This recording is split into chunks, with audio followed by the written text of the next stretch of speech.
ನಮಸ್ಕಾರ ಸ್ನೇಹಿತರೆ ಜನರಲ್ ಕನ್ನಡ ಏನ್ ಪೇಪರ್ ಅಪ್ಕಮಿಂಗ್ ಎಕ್ಸಾಮ್ಸ್ ಗಳಿಗೆ ಇದು ತುಂಬಾ ಇಂಪಾರ್ಟೆಂಟ್ ಆಗುತ್ತೆ. ಕಠಿಣ ಪ್ರಶ್ನೆಗಳನ್ನ ತಗೊಂಡಿರ್ತಕ್ಕಂಥದ್ದು ಅಪ್ಕಮಿಂಗ್ KPSC ಕೂಡ ಹೆಲ್ಪ್ ಆಗುತ್ತೆ. ಲಾಸ್ಟ್ ಒಂದ್ 3-4 ಸೀರೀಸ್ ಇಂದ ನಾವು ಏನ್ ಇತ್ತೀಚೆಗೆ ಬರ್ತಾ ಇದೆ ಪ್ರಶ್ನೆಗಳು ಅದನ್ನ ಇಟ್ಕೊಂಡು ಮಾಡ್ತಾ ಇದೀವಿ. ಅಂಡ್ KE ಸಂಬಂಧಪಟ್ಟಂತೆ HK ಎಕ್ಸಾಮ್ ಬಾಕಿ ಇದೆ.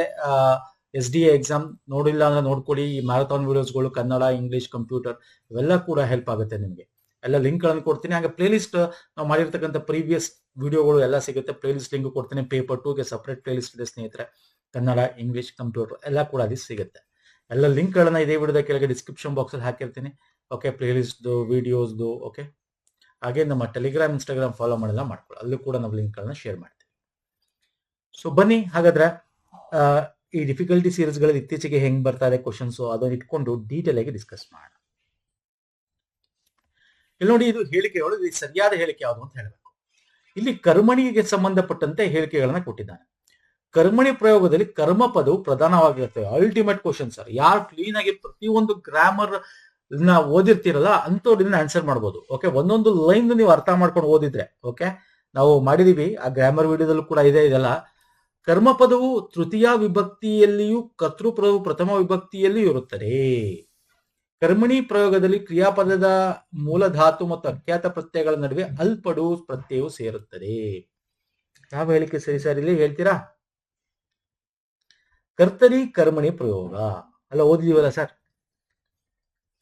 ಕರ್ಮಣಿ ಪ್ರಯೋಗಕ್ಕೆ ನಾವು ಸಕರ್ಮಕ ಧಾತುಗಳನ್ನು ಯೂಸ್ ಮಾಡ್ತೀವಿ. ಸಕರ್ಮಕ ಅಲ್ವಾ?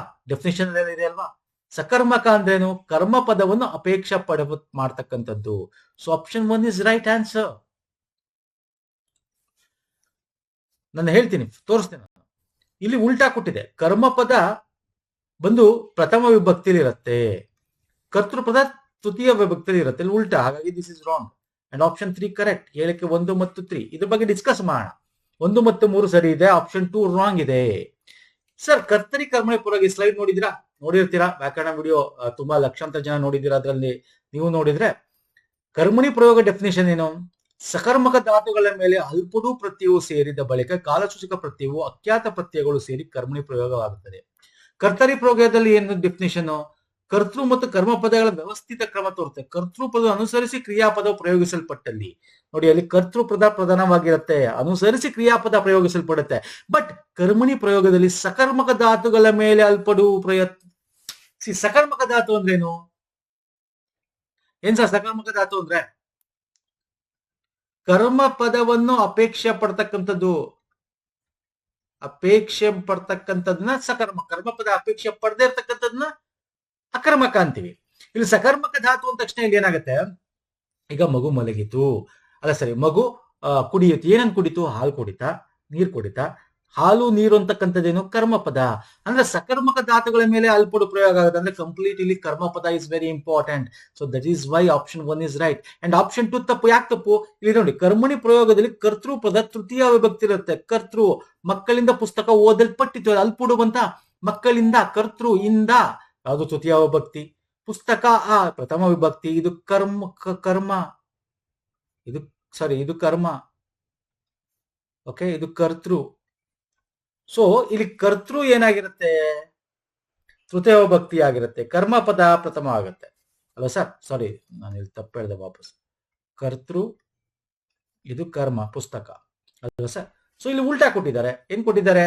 ಕರ್ಮ ಪದ ತೃತೀಯ ಅಂತ ಕೊಟ್ಟಿದ್ದಾರೆ. ಇಲ್ಲಿ ಕರ್ಮ ಪದ ಪ್ರಥಮ ವಿಭಕ್ತಿ. ಓಕೆ, ಅಂಡ್ ಇಲ್ಲಿ ನಾನು ನಿಮ್ಗೆ ಕರ್ಮಣಿ ಪ್ರಯೋಗದಲ್ಲಿ ಕ್ರಿಯಾಪದದ ಮೂಲ ಧಾತು ಮತ್ತು ಅಖ್ಯಾತ ಪ್ರತ್ಯಯಗಳ ನಡುವೆ ಅಲ್ಪಡು ಪ್ರತ್ಯಯ ಸೇರುತ್ತೆ. ಈ ತರ ಡೆಫಿನೇಷನ್ ಓದ್ವಿ ಅಲ್ವಾ ಸರ್? ಧಾತುವಿಗೂ ಅಖ್ಯಾತ ಪ್ರತ್ಯಯಕ್ಕೂ ಮಧ್ಯ ಅಲ್ಪಡು ಅಂತಕ್ಕಂಥ ಸೇರುತ್ತೆ. ಕರ್ತರಿ ಕರ್ಮಣಿ ಪ್ರಯೋಗದಲ್ಲಿ ನೋಡಿ, ಪ್ರತಿಯೊಂದು ನೀವು ಡೆಫಿನೇಷನ್ಸ್ ಓದಿದ್ರೆ ಇದನ್ನ ಈಸಿಯಾಗಿ ಆನ್ಸರ್ ಮಾಡ್ಬೋದಾಗಿತ್ತು. ಅಂದ್ರೆ ಇಲ್ಲಿ ಏನ್ ಹೇಳ್ತಾ ಇದೀನಿ? ಸಕರ್ಮಕ ಧಾತು ಅಂದ್ರೆ ಏನು ಅಂತ ಅರ್ಥ ಮಾಡ್ಕೊಂಡಿರ್ಬೇಕಿಲ್ಲ ನೀವು ಡೆಫಿನೇಷನ್ಸ್ ಓದಾಗ. ಸೊ ಇವೆಲ್ಲ ಇಲ್ಲಿ ಕರ್ತರಿಗೂ ಅಷ್ಟೇ. ಕರ್ತೃ ಪದವನ್ನು ಅನುಸರಿಸಿ ಕ್ರಿಯಾಪದವು ಪ್ರಯೋಗಿಸಲ್ಪಟ್ಟಲ್ಲಿ. ಸೊ ಇದೆಯಲ್ಲ, this lines are very important ಸ್ನೇಹಿತರೆ. ಓಕೆ, ಪ್ರಮುಖವಾದದ್ದು. ಡೀಟೇಲ್ ಆಗಿ ಓದ್ಬೇಕಾಗತ್ತೆ. ಎಸ್, ನೆಕ್ಸ್ಟ್ ಹೋಗೋಣ. ಸರಿ, ಉಪಸರ್ಗಯುಕ್ತ ಶಬ್ದಗಳು ಹೆಚ್ಚಾಗಿ ಸಂಸ್ಕೃತ ಶಬ್ದಗಳಾಗಿವೆ. ಹೇಳಿಕೆ 1. ಹೇಳಿಕೆ 2. ಬೇರೆಯದೇ ಅರ್ಥ ಪಡೆಯಲು ಶಬ್ದದ ಮೊದಲು ಸೂಪಂ, ಆವಿ, ಅನು, ಸಂ, ದುರ್, ಪ್ರಾಪ್, ಮುಂ ವಿಶಿಷ್ಟ ಶಬ್ದಗಳು ಪೂರ್ವ ಪ್ರತ್ಯಯ ಸೇರೋದುಂಟು. ಹೌದು ಸರ್. ಉಪಸರ್ಗ ಅಂದ್ರೆ ಏನಿಲ್ಲ, ಪೂರ್ವ ಪ್ರತ್ಯಯ ಅಂದ್ರೆ ಮೊದಲು, ಪದಗಳ ಮೊದಲು ನಾವು ಸೇರಿಸ್ತೀವಲ್ಲ. ಹೇಳ್ತೀನಿ, ಉದಾಹರಣೆ ಕೊಟ್ಟು ಹೇಳ್ತೀನಿ. ಹೇಳಿಕೆ 3 ಅಭಿ, ನೀ, ಸತ್ ಮುಂತಾದ ಶಬ್ದ ರೂಪಗಳನ್ನು ಉಪಸರ್ಗಗಳಂತೇವೆ.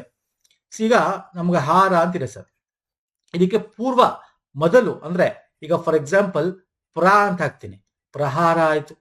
ಓಕೆ, ಅದೇ ಇದಕ್ಕೆ ನಾನು ಏನಂತ ಹೇಳ್ತೇನೆ, ಹಾಕ್ತೀನಿ, ಆಹಾರ ಆಯ್ತು. ಹೇಳ್ತಲ್ಲ, ಉಪಸರ್ಗ ಇದು ಜೈನದಲ್ಲಿ ಬೇರೆ ರೀತಿ ಅರ್ಥ ಕೊಡುತ್ತೆ. ಜೈನ ಅಲ್ಲ, ನಾವು ಸಂಸ್ಕೃತದಿಂದ ತಗೊಂಡಿರ್ತಕ್ಕಂಥದ್ದು. So option 1 correct, 2 correct. ನೋಡಿ, ಇಲ್ಲಿ ಇದೆ, ಓಕೆ, ಇದೆ. ಸೊ ಎಲ್ಲ ಇದೆ, ಎಲ್ಲಾ ರೀತಿ ವಿಶೇಷ ಶಬ್ದಗಳನ್ನ ಪೂರ್ವಕ್ಕೆ ಸೇರಿಸ್ತೀವಿ. ಅಂಡ್ ಅಭಿನೀಸತ್ ಮುಂತಾದ ಶಬ್ದರೂಪ ಉಪಸರ್ಗಗಳು ಇರುತ್ತೆ. ಹೌದು ಸರ್. ಸೊ ಇಲ್ಲಿ ಎಲ್ಲ ಹೇಳಿಕೆಗಳು ಕೂಡ ಸರಿ. ಸೊ ಉಪಸರ್ಗ ಅಂತಂದ್ರೆ ಸಂಸ್ಕೃತ ಭಾಷೆಯ ಪದಗಳಿಂದ ತಗೊಂಡಿರ್ತಕ್ಕಂಥದ್ದು. ಇದೊಂದು ವ್ಯಾಕರಣ ಪರಿಭಾಷೆಯಲ್ಲಿ ಪ್ರಾರಂಭದಲ್ಲಿ ಹತ್ತುವ ಪದ ಅಂತ ಕರಿತೀವಿ. ಅಂದ್ರೆ ಪೂರ್ವದಲ್ಲಿ ಮೊದಲು ಸೇರಿಸುವ ಅವ್ಯಯ ಅಥವಾ ಪೂರ್ವ ಪ್ರತ್ಯಯ ಅಂತ ಕರಿತೀವಿ.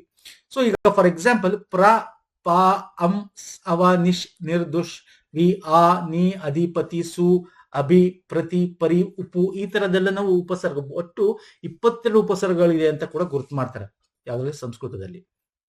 ಓಕೆ, ಸೊ ಹಾಗಾಗಿ ನಾನು ನಿಮ್ಗೆ ಒಂದಷ್ಟು ಉದಾಹರಣೆ ಕೂಡ ಕೊಟ್ಟೆ. ಸೊ ಇಲ್ಲಿ ನೋಡಿ, ಎಲ್ಲ ಆಪ್ಷನ್ಸ್ ಕೂಡ ಕರೆಕ್ಟ್. ಅರ್ಥ ಆಗ್ತಿದೆಯಲ್ಲ? ಉಪಸರ್ಗ ಅಂತಂದ್ರೆ ಏನೋ ಪ್ರತ್ಯಯ, ಪೂರ್ವ ಪ್ರತ್ಯಯ, ಪೂರ್ವ ಮೊದಲು ಸೇರುವ ಅವ್ಯಯಗಳು ಅಥವಾ ಪ್ರತ್ಯಯಗಳಾಗಿರ್ತವೆ. Okay, fine sir. Yes sir. Jaina ಪರಿಭಾಷೆಯಲ್ಲಿ ಬೇರೆ ಬೇರೆ ಅರ್ಥದ ಕೊಡ್ತವೆ. ಕಿರುಕುಳ, ತೊಂದರೆ ಕೊಡೋದು ಅಂತಕ್ಕದ್ದು ಬೇರೆ ಬೇರೆ ಭಾಷೆಗಳಲ್ಲಿ ಬೇರೆ ಬೇರೆ. ಆಕ್ಚುಲಿ ಇದು ಸಂಸ್ಕೃತದ ಮೂಲ ಶಬ್ದದಿಂದ ಬಂದಿರತಕ್ಕಂಥದ್ದು. ನೆಕ್ಸ್ಟ್ ಬರ್ತೀನಿ ಸರ್. ಪದಗಳ ಅಡಿಯಲ್ಲಿ ನೀಡುವ ಸಂಕೇತಗಳ ಸಹಾಯದಿಂದ ಅರ್ಥಬದ್ಧವಾಗಿ ರಚಿಸಬೇಕು. ಓಕೆ, ಯಾವ್ದು ಸರಿ ಇರ್ಬೋದು ನೋಡಿ. ಇಲ್ಲಿ ಎಸ್ ಇದೆ, ಫಸ್ಟ್ ಒಂದು ಎಸ್ ಇದೆ, ಇಲ್ಲಿ ಆರ್ ಇದೆ, ಆರ್ ನೋಡಿ, ಅಪ್ಯಮಾನ ಅಂತ ಸ್ಟಾರ್ಟ್ ಆಗುತ್ತೆ. ಅಪ್ಯಮಾನ, ಕಟ್ಟಿಗೆ ಅಭಾವ, ಇದು ಕರೆಕ್ಟ್ ಆಗಿಲ್ಲ. ಆರ್ ಅಂತೂ ಆಗದೇ ಇಲ್ಲ. ಎಸ್ ಪಿ ಟಿ ಆರ್ ಕ್ಯೂನ, ಎಸ್ ಪಿ ಆರ್ ಟಿ ಕ್ಯೂನ ನೋಡಿ. ಬಿಸಿ ನೀರು ಸ್ನಾನ ನಮಗೆಲ್ಲ ಅಪ್ಯಮಾನ ಅಂದ್ರೆ ಒಳ್ಳೇದು ಒಂದು ರೀತಿ, ಇದು ಬೇಕು ಅನ್ನೋ ರೀತಿ, ಒಳ್ಳೇದು ಅನ್ನೋ ರೀತಿ. ಆದರೆ ಕಟ್ಟಿಗೆ ಅಭಾವವಿದೆ. Option 2 is right answer. ನೋಡಿ, ಓದ್ತಾನೆ ಹೇಳ್ಬೋದು. ಈ ತರ ಎಲ್ಲ ಈಸಿ ಇದೆ, ಇದ್ರ ಬಗ್ಗೆ ಹೆಚ್ಚು ಡಿಸ್ಕಸ್ ಮಾಡಕ್ ಹೋಗಲ್ಲ ಸ್ನೇಹಿತರೆ. ಸಿಂಗಲ್ ಲೈನ್ ಅಲ್ಲಿ ಕೊಟ್ಟಿರ್ತಾನಲ್ಲ, ಇದು ವೆರಿ ಈಸಿ. ಈ ಆಪ್ಷನ್ಸ್ ಓದ್ಕೊಂಡು, ಆಪ್ಷನ್ಸ್ ಕೊಟ್ಟಿರೋ ಆಪ್ಷನ್ ಚೆಕ್ ಮಾಡ್ಕೊಂಡು ನೀವು ಆನ್ಸರ್ ಮಾಡ್ಬಿಡ್ಬೋದು. ಸಿಂಗಲ್ ಲೈನ್ ಇದೆ, ಇಟ್ಸ್ ಮ್ಯಾಕ್ಸಿಮಮ್ 1 ಮಿನಿಟ್ ತಗೊಳುತ್ತೆ ಅಷ್ಟೇ ಸಾಲ್ವ್ ಮಾಡಕ್ಕೆ ಈ ತರದ್ದು. So option 2 is the right answer ಇದು. ನೆಕ್ಸ್ಟ್, ಕೇಶಿರಾಜ ಹೇಳಿರುವಂತೆ ಯಾವ 2 ಗುಣವಾಚಕಗಳು ಹೊಸಗನ್ನಡದಲ್ಲಿ ಬಹುಮಟ್ಟಿಗೆ ಕಡಿಮೆ ಪ್ರಯೋಗವಾಗಿವೆ ಅಂತಕ್ಕಂಥದ್ದು ನೋಡಿದ್ರೆ, ಯದು, ಯವು, ತುಕಾರಾಂತ, ದುಕಾರಾಂತ, ಅನಿತು, ಇನಿತು, ಅಪ್ಪ, ಅವಶಬ್ದಗಳು. ಸೊ ಇಲ್ಲಿ ಯಾವ 2 ಗುಣವಾಚಕಗಳು ಹೊಸ ಕನ್ನಡದಲ್ಲಿ ಬಹುಮಟ್ಟಿಗೆ ಕಡಿಮೆ ಪ್ರಯೋಗವಾಗಿದೆ ಅಂತ ನೋಡಿದ್ರೆ, ಕೇಶಿರಾಜ ಹೇಳಿರುವಂತೆ ಗುಣವಾಚಕದಲ್ಲಿ ತುಕಾರಾಂತ ಮತ್ತೆ ದುಕಾರಾಂತಗಳು ಕಡಿಮೆ ಪ್ರಯೋಗದಲ್ಲಿ ಆಗಿರ್ತಕ್ಕಂಥದ್ದು. ಓಕೆ, ಹಂಗಂದ್ರೆ ಏನರ್ಥ? ಸೊ ಕೇಶಿರಾಜ ಹೇಳಿರ್ತಕ್ಕಂತೆ ಬಹುಮಟ್ಟಿಗೆ ಅಂತಂದ್ರೆ ತುಕಾರಾಂತ, ದುಕಾರಾಂತಗಳು ಸರ್. ತುಕಾರಾಂತ ಅಂದ್ರೆ ಅಂತ ಕರಿತೀವಿ. ಅಂತ ಅಂದ್ರೆ ನಾವು ಇದನ್ನ ಫಾರ್ ಎಕ್ಸಾಂಪಲ್ ಮೃದು, ಓಕೆ, ಬಲವತ್ತು, ಈ ತರದ್ದು ಹೊಸಗನ್ನಡ ಬಳಕೆಯಲ್ಲಿ ಕಮ್ಮಿ ಯೂಸ್ ಮಾಡೋದು ಕೇಶಿರಾಜನ ಪ್ರಕಾರ. ಆಕ್ಚುಲಿ ಇಲ್ಲಿ ಅನಿತು, ಇನಿತು ಇದೆ. ಅನಿತು, ಇನಿತು ಅಂದ್ರೆ ಅಷ್ಟು, ಇಷ್ಟು ಅನ್ನೋದು ಕೂಡ ಬರುತ್ತೆ. ಇದು ಕೂಡ ಕಮ್ಮಿ ಯೂಸ್ ಮಾಡ್ತಕ್ಕಂಥದ್ದು. ಆದ್ರೆ ಇದಕ್ಕಿಂತ ಹೆಚ್ಚಾಗಿ ನಾವು ತುಕಾರಾಂತ, ದುಕಾರಾಂತಗಳು ಕಡಿಮೆ ಯೂಸ್ ಮಾಡ್ತೀವಿ.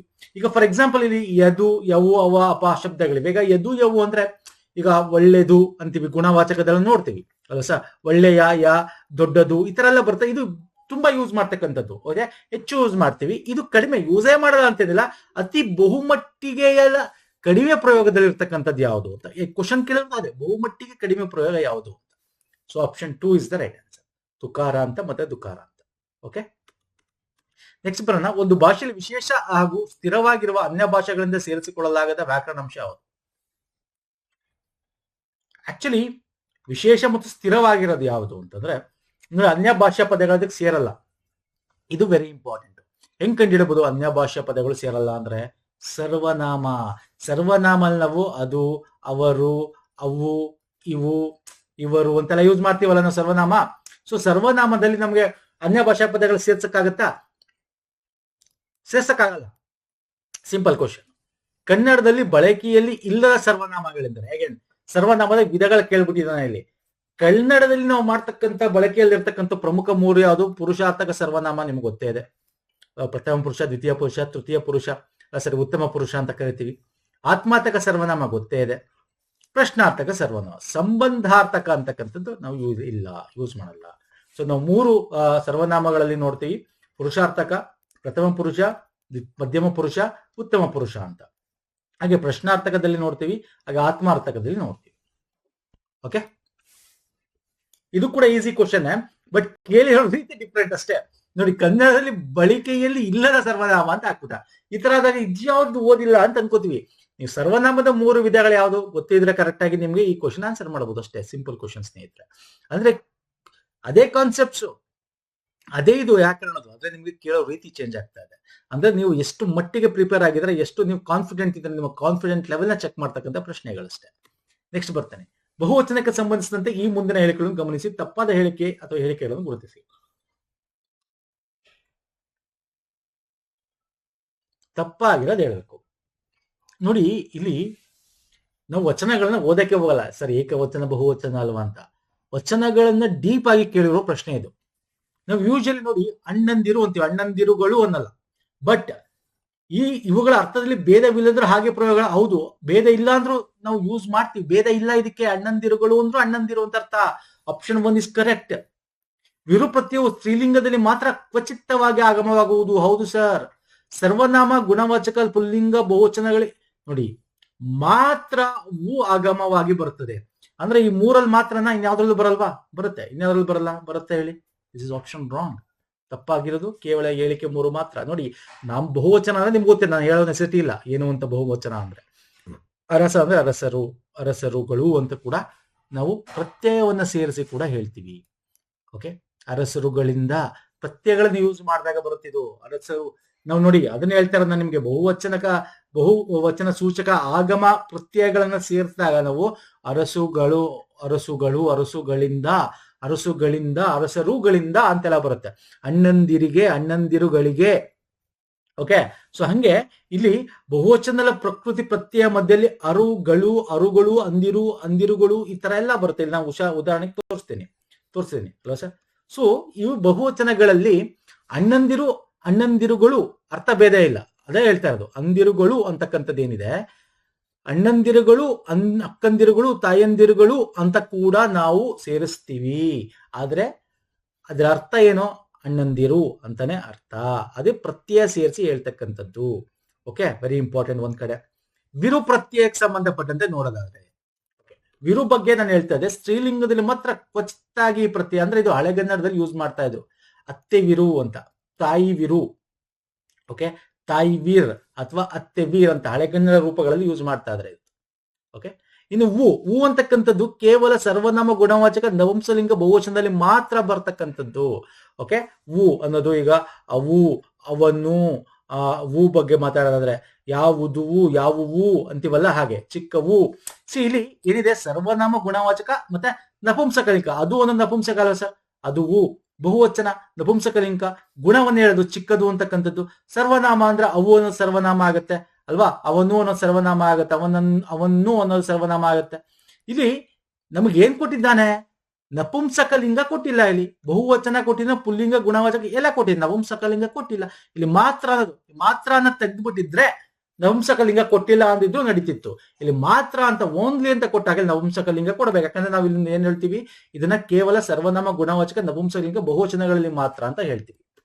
ಓಕೆ, ಪುಲ್ಲಿಂಗದಲ್ಲಿ ಅಲ್ಲ, ನಪುಂಸಕಲಿಂಗ. ಹಾಗಾಗಿ ಪುಲ್ಲಿಂಗ ತಪ್ಪು.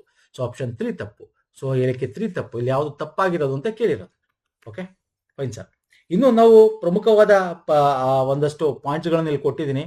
ಈಗೇನಿದೆ ಆ ಕ್ವಶನ್ ನ ಪ್ರಕಾರವಾಗಿ ನೋಡ್ಕೊಳ್ಳಿ. Shall we move to next question?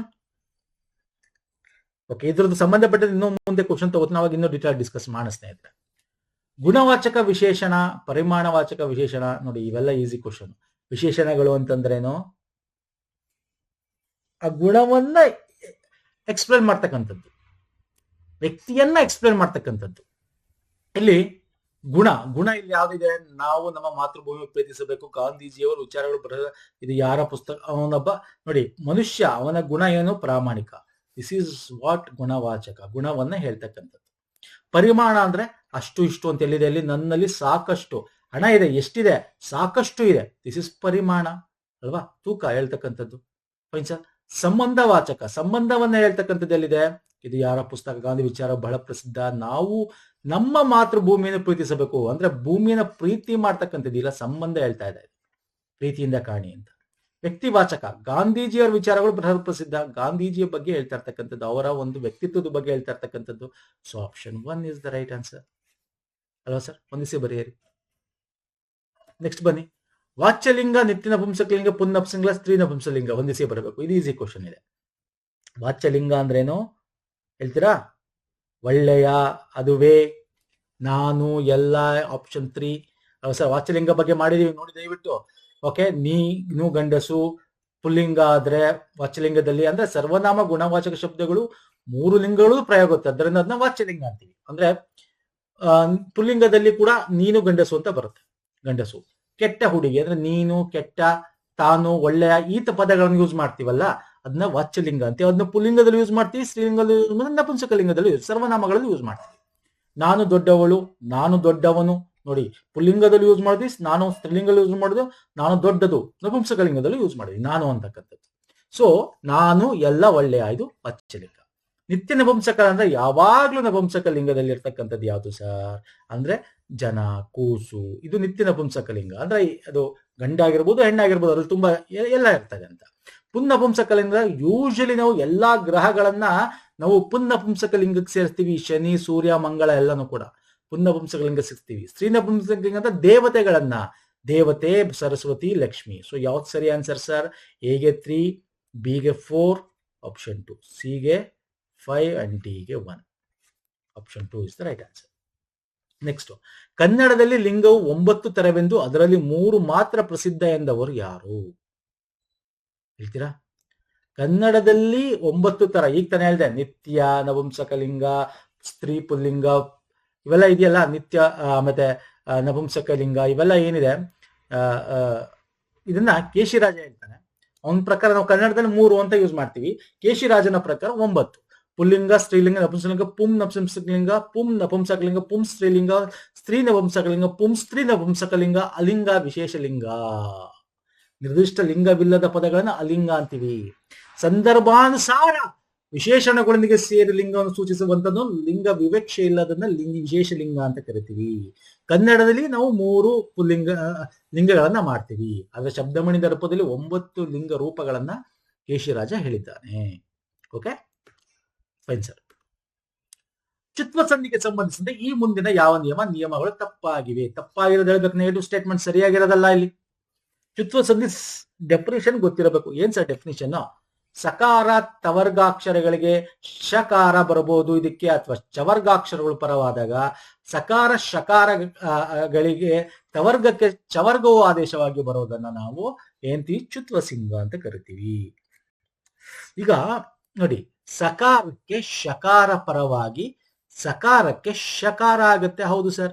For example ಇಲ್ಲೇ ಇದೆ, ಶರತ್ಚಂದ್ರ ಇದೆ.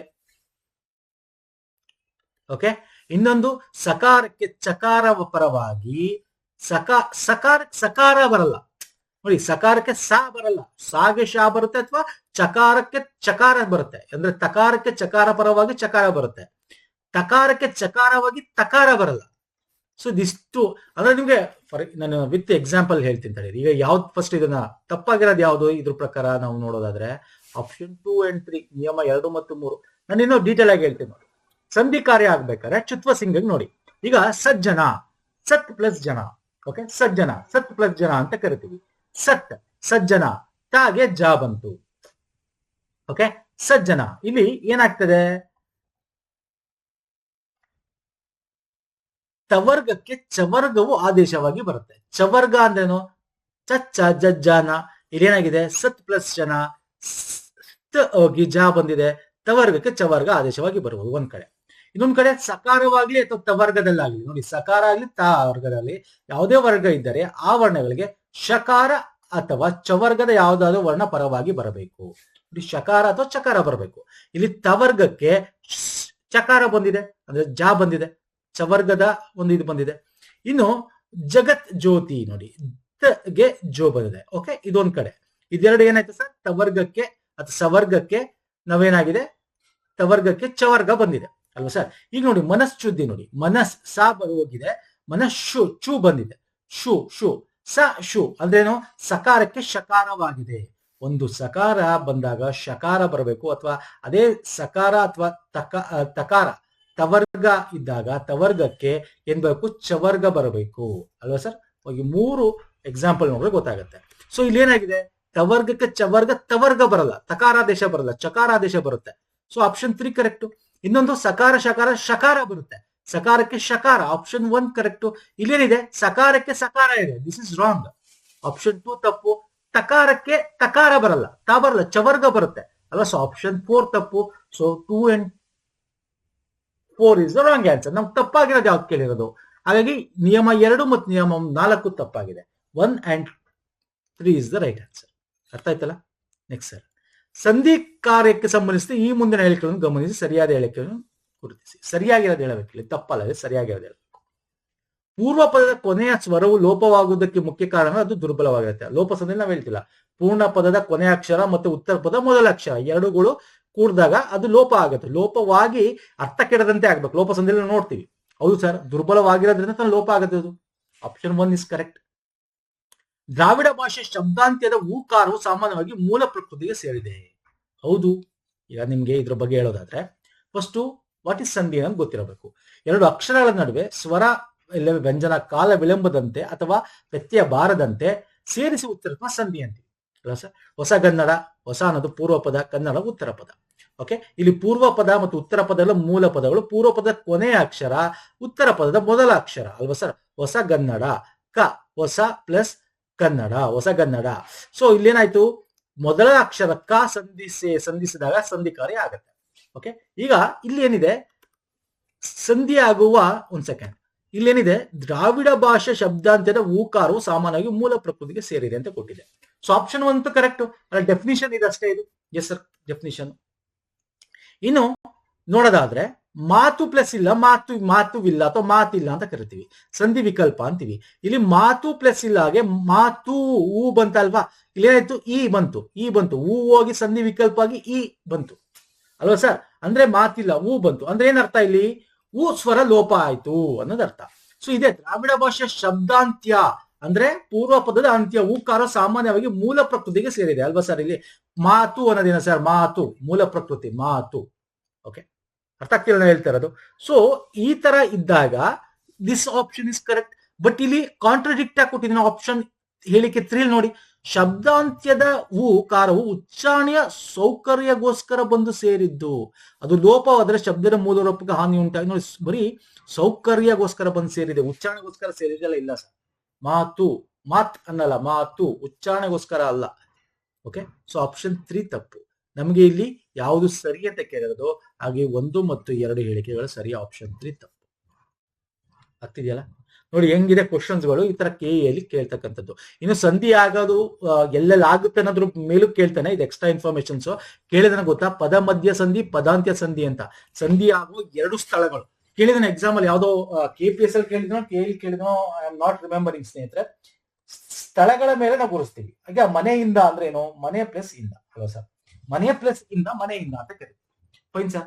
ಮನೆ ಇಂದ ಅಂತಕ್ಕಂಥದ್ದು ಏನಿದೆ, ಎಕ್ಸಾಂಪಲ್ ತಗೊಳ್ಳಿ. ಮನೆ ಪ್ಲಸ್ ಇಂದ, ಮನೆ ಇದೆ ಇಂದ ಅಂದ್ರೆ ಇಲ್ಲಿ ಏನಾಗ್ತಾರೆ? ಮಧ್ಯದಲ್ಲಿ ಲೋಪ ಆಗಿ ಆಗ್ತಾರೆ. ಇದು ಪದ ಮಧ್ಯ ಸಂಧಿ ಅಂತೀವಿ ಅಲ್ವಾ ಸರ್? ಅಲ್ವಾ ಸರ್? ಮನೆಯಿಂದ. ಅದೇ ಪದಾಂತ್ಯ ಅಂತಂದ್ರೆ ಏನು? ಈಗ ಫಾರ್ ಎಕ್ಸಾಂಪಲ್ ಮರ ಎಂಬಲ್ಲಿ ಅಂತೀರ. ಮರ ಪ್ಲಸ್ ಎಂಬಲ್ಲಿ ಮರವೆಂಬಲ್ಲಿ.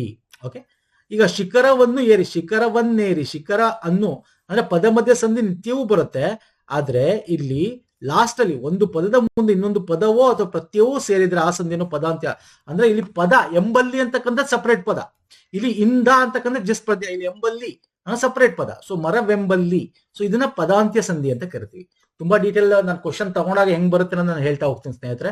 ಇಷ್ಟು ತಿಳ್ಕೊಳ್ಳಿ ಸಾಕು. ಇನ್ನೂ ಒಂದಷ್ಟು ಡಿಫಿಕಲ್ಟೀಸ್ ಕ್ವಶನ್ ಇದೆ, ಮುಂದಿನ ವಿಡಿಯೋದಲ್ಲಿ ತಗೋತೀನಿ. ಇಷ್ಟ ಆಗಿ ಲೈಕ್ ಮಾಡಿ, ಶೇರ್ ಮಾಡಿ. ನಾವು ಮಾಡಿರ್ತಕ್ಕಂಥ ಮ್ಯಾರಥಾನ್ ವಿಡಿಯೋಗಳು ಎಕ್ಸಾಮ್ಸ್ಗೆ ನಿಮ್ಗೆ ಹತ್ರ ಇದೆ ನೋಡಿ, ಲಿಂಕ್ ಕೊಟ್ಟಿರ್ತೀನಿ ಇದೇ ವಿಡಿಯೋದ ಕೆಳಗೆ ಡಿಸ್ಕ್ರಿಪ್ಷನ್ ಬಾಕ್ಸ್ ಅಲ್ಲಿ. ಓಕೆ, ಪ್ಲೇಲಿಸ್ಟ್ ಲಿಂಕ್ ಕೊಟ್ಟಿದ್ದೀನಿ. ಪ್ರೀವಿಯಸ್ ಮಾಡಿರ್ತಕ್ಕಂಥ ಈ ಡಿಫಿಕಲ್ಟಿ ಸೀರೀಸ್ ವಿಡಿಯೋಗಳ ಸರಣಿಗಳನ್ನ ನೋಡಿ. ಇತ್ತೀಚೆಗೆ KEಯಲ್ಲಿ ಈ ತರ ಪ್ಯಾಟರ್ನ್ ಬರ್ತದೆ, ಹಾಗಾಗಿ ಈ ಕ್ವಶನ್ಸ್ ಗಳನ್ನ ತರ್ತಾ ಇದೀವಿ ಸ್ನೇಹಿತರೆ. ನೆಕ್ಸ್ಟ್ ವಿಡಿಯೋ ಪುನಃ ಸಿಗ್ತೀನಿ. ಅಲ್ಲಿ ತನಕ ನಮಸ್ಕಾರ, ಧನ್ಯವಾದಗಳು. Thank you so much.